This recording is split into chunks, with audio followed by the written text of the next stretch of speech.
Assalamualaikum. Kita masuk kuliah yang ketiga petang ni, iaitu berkaitan dengan eksperimen dalam menentukan formula empirik. Sebelum tu cikgu nak undur balik kepada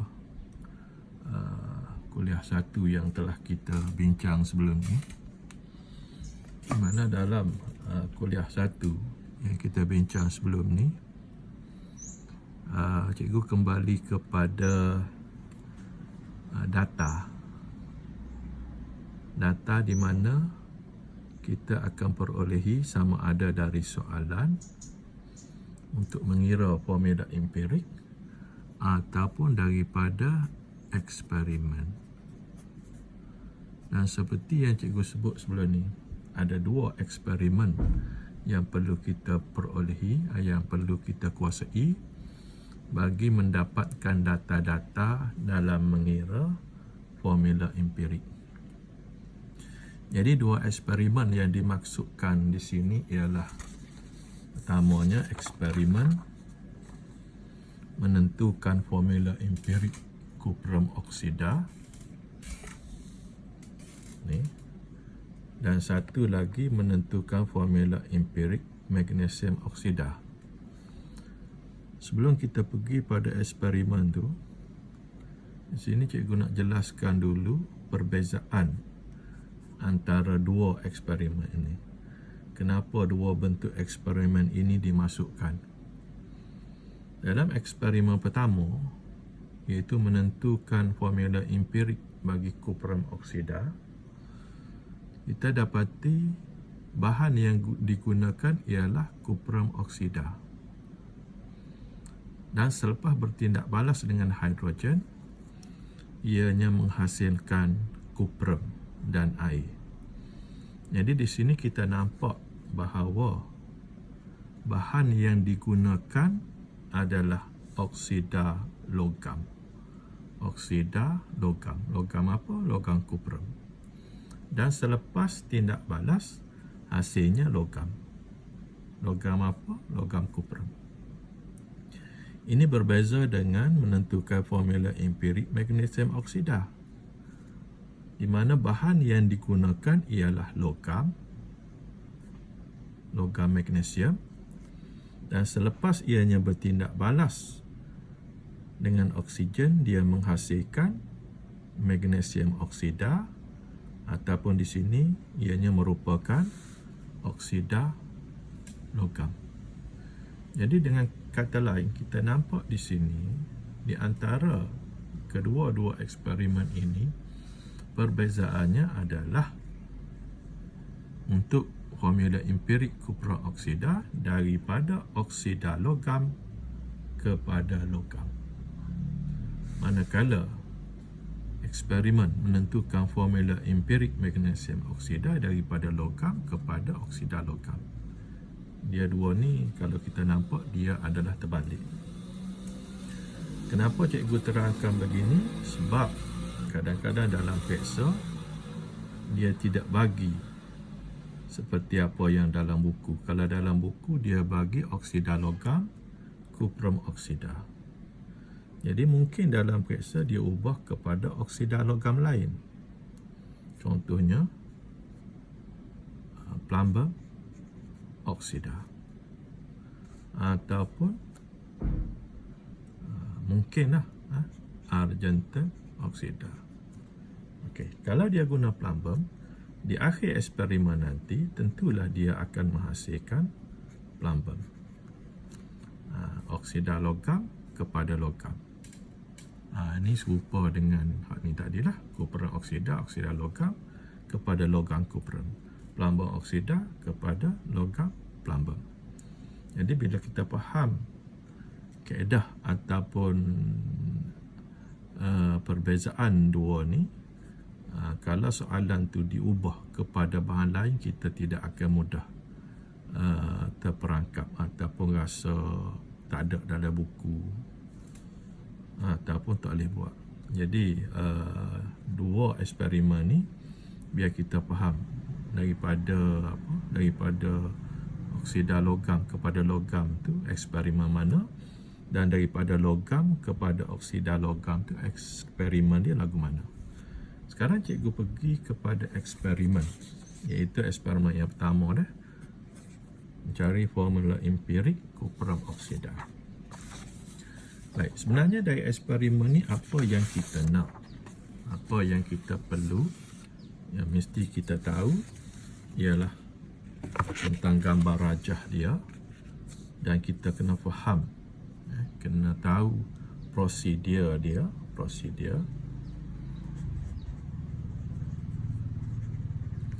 dan kita kena dapat cari data yang diperlukan,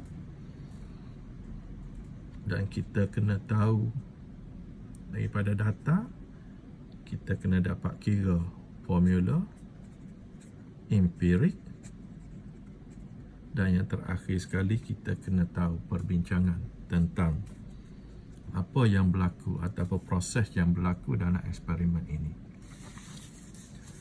Baik. Jadi yang pertama cikgu nak pergi kepada gambar rajah. Pada gambar rajah ni, okey. Jelas dah. Baik. Dalam gambar rajah ni kita akan dapati radas yang digunakan. Di sini yang besarnya ada 3. Kelalang dasar bulat, tube U, dan juga tube pembakaran. Di mana di dalam kelalang dasar bulat ni dicampurkan zinc dengan asid sulfurik. Dan zinc merupakan logam, asid sulfurik merupakan asid, dan apabila logam bertindak balas dengan asid, dia akan menghasilkan garam dan gas hidrogen. Cikgu bukan nak bincang tentang persamaan di sini. Yang cikgu nak bincang ialah tentang gas hidrogen yang dihasilkan daripada tindak balas ni, gas hidrogen. Kemudian ianya akan keluar melalui salur ni, masuk dalam tube U. Dan gas hidrogen di sini adalah gas hidrogen yang lembab, bercampur dengan air. Apabila gas hidrogen melalui kalsium klorida kontam ni, dia akan menghasilkan gas hidrogen yang kering. Dan gas hidrogen yang kering ni akan melalui tiub pembakaran, yang mana dalam tiub pembakaran ni telah diisi ataupun dimasukkan piring porselin yang diisi dengan serbuk kuprum oksida. Serbuk kuprum oksida yang berwarna hitam. Baik. Jadi apabila kuprum 2 oksida ini dipanaskan dengan kuat, ni, panaskan dengan kuat serbuk berkenaan,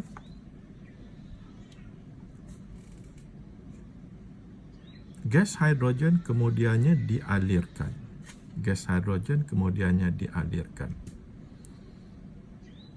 Tetapi di sini kita kena faham, gas hidrogen ni dialirkan tanpa dinyalakan pada bahagian lubang tabung pembakaran.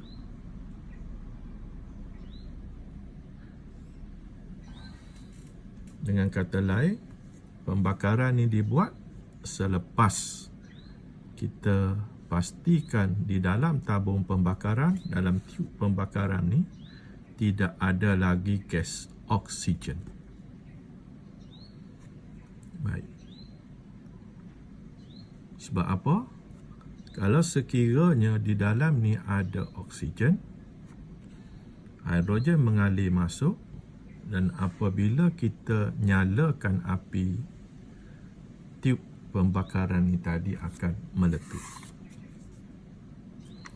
Jadi, bagi memastikan tiub pembakaran tidak meletup, kita kena pastikan oksigen tidak ada di dalam tabung pembakaran. Macam mana cara nak mengesahkan oksigen tidak ada? Sebelum kita nyalakan api,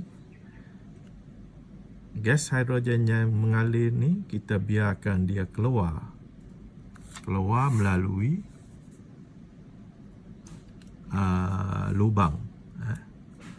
Tabung pembakar dia ada lubang di sini, dan hidrogen yang keluar tadi kita kumpulkan, kemudian kita uji dia dengan kayu uji nyala. Kayu uji nyala. Kalau sekiranya ada letupan pop, ini bermakna oksigen masih ada. Dengan kata lain, kalau masih ada letupan, hidrogen ini kita alirkan tanpa kita nyalakan di bahagian lubang. Apabila sudah tidak ada letupan pop, ini bermakna di dalam tiub pembakaran ni sudah tidak mengandungi oksigen. Di sini pembakaran di bahagian luar ni boleh dilakukan, dan hidrogen yang keluar dengan bantuan udara di sekitar ni, nyalaan akan terbentuk.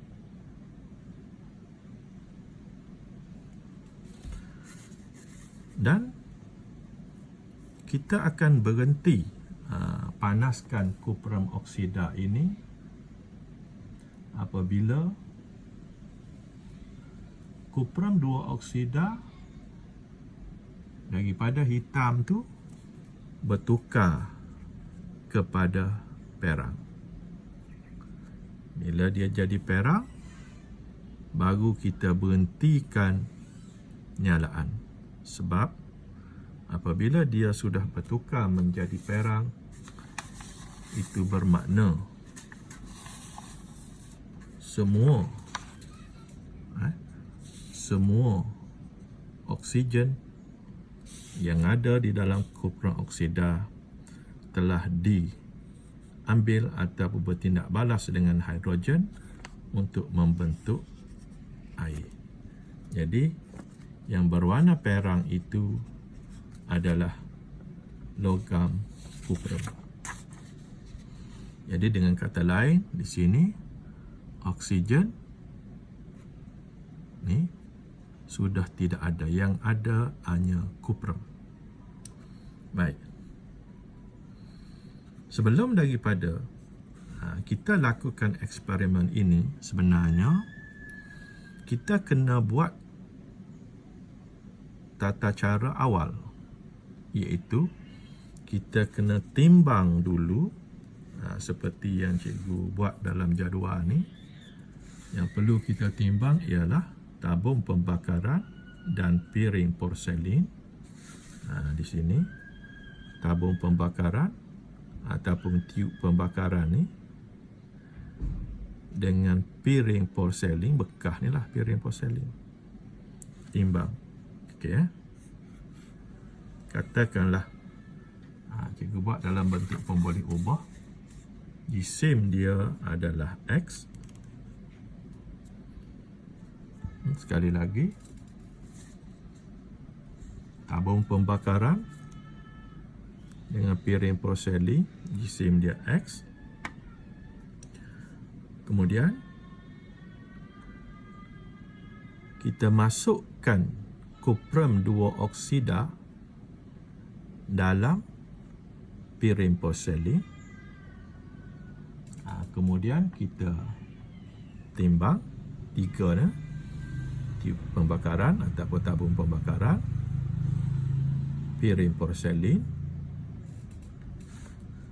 kupram oksida 3 ni, tabung pembakaran, piring porselin, kuprum 2 oksida sebagai Y gram 2. Kemudian selepas, seperti yang cikgu sebut tadi, selepas kita panaskan dan selepas hidrogen telah mengambil oksigen daripada kuprum oksida, yang tinggal di dalam ni ialah tabung pembakaran, piring porselin dan kuprum. Tabung pembakaran, piring porselin dan kuprum. Anggapkan dia sebagai Z gram. Okey. Kemana perginya oksigen? Oksigen telah diambil oleh hidrogen yang mengalir dan keluar melalui pembakaran dalam bentuk wap air. Ini akan keluar bersama dengan nyalaan. Baik.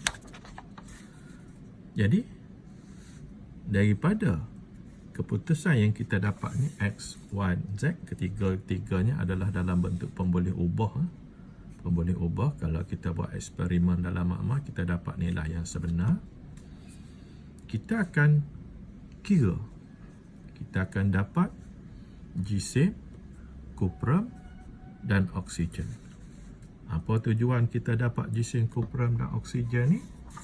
Tujuannya sebab kita nak kira formula empirik seperti yang kita bincang dalam kuliah pertama.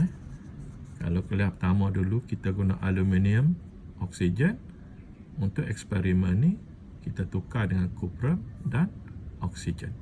Langkah-langkah lain tu sama. Baik. Persoalannya macam mana nak kira gisim kuprum? Di sini kita kena ambil perhatian. Gisim kuprum yang kita nak dapatkan ialah ni. Yang ni. Dan bila kita mahu gisim kuprum, kita kena tolak tabung pembakaran dan piring porselin. Berapa gisim tabung pembakaran dan piring porselin? Dua ni, tabung pembakaran dan piring porselin, gisimnya adalah X gram. Cara mudahnya, kalau kita tengok tiga bahan ni, campuran ni, kita tolak dengan yang pendek sikit. Apa dia yang pendek sikit?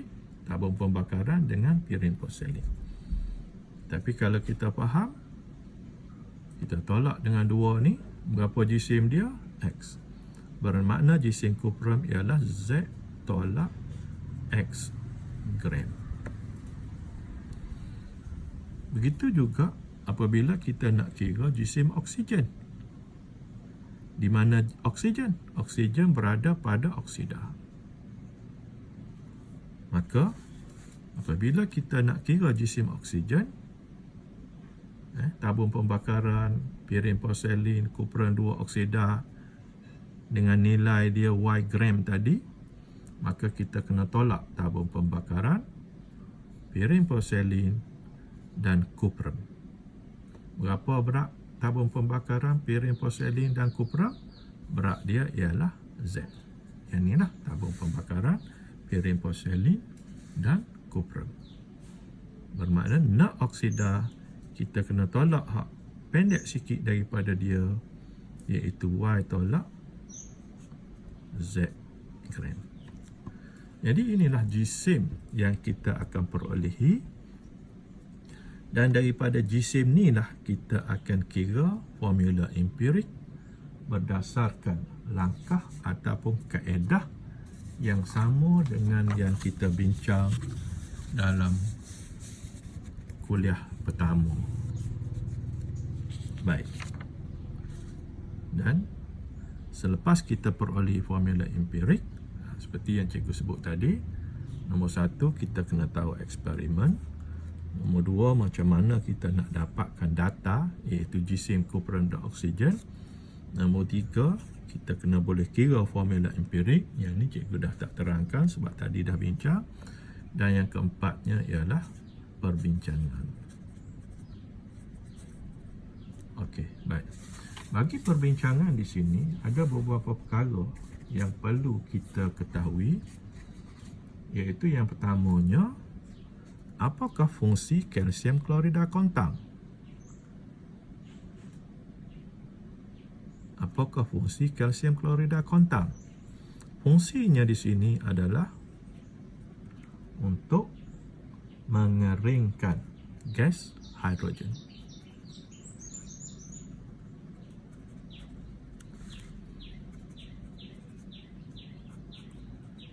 Ini kita kena ingat.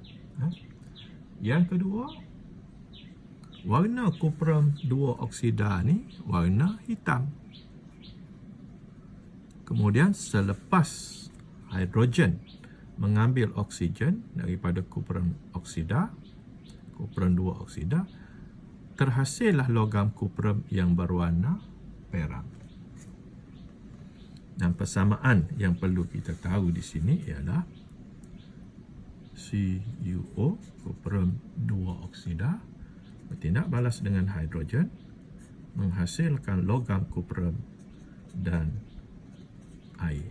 Wap air di sini, seperti yang cikgu sebut tadi, dia akan keluar bersama dengan nyalaan.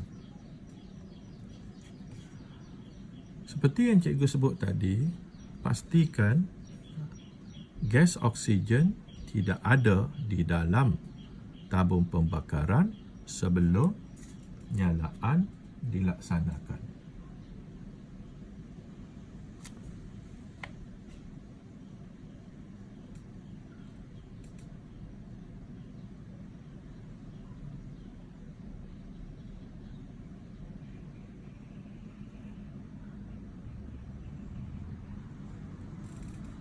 Baik.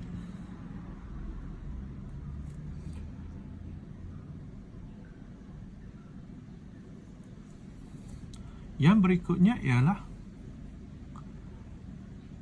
kaedah ini juga boleh digunakan untuk oksida logam lain, seperti yang cikgu sebut tadi.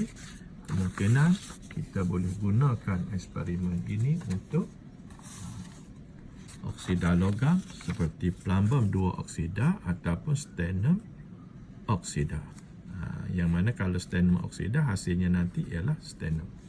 Jadi kalau soalan SPM tu diubah daripada kuprum 2 oksida kepada plumbum oksida ataupun kepada stannum 2 oksida, di sini pelajar diharap jangan kelirulah, jangan panik, sebab kita guna kaedah yang sama, cuma gantikan tempat kuprum 2 oksida ni dengan plumbum 2 oksida ataupun dengan stannum 2 oksida. Baik. Dan di akhirnya kita akan dapat formula empirik berdasarkan langkah-langkah yang kita buat sebelum ni, iaitu kita akan dapat formula empiriknya adalah di antara kuprum dengan oksigen tu 1 nisbah 1, dan formulanya nanti akan jadi CuO. Jadi itu saja untuk kuliah yang ketiga. Jadi kalau ada apa-apa yang tak jelas di dalam kuliah ni, boleh rujuk kepada buku dan juga boleh tanya cikgu untuk mendapat maklumat yang lebih jelas. Assalamualaikum warahmatullahi wabarakatuh.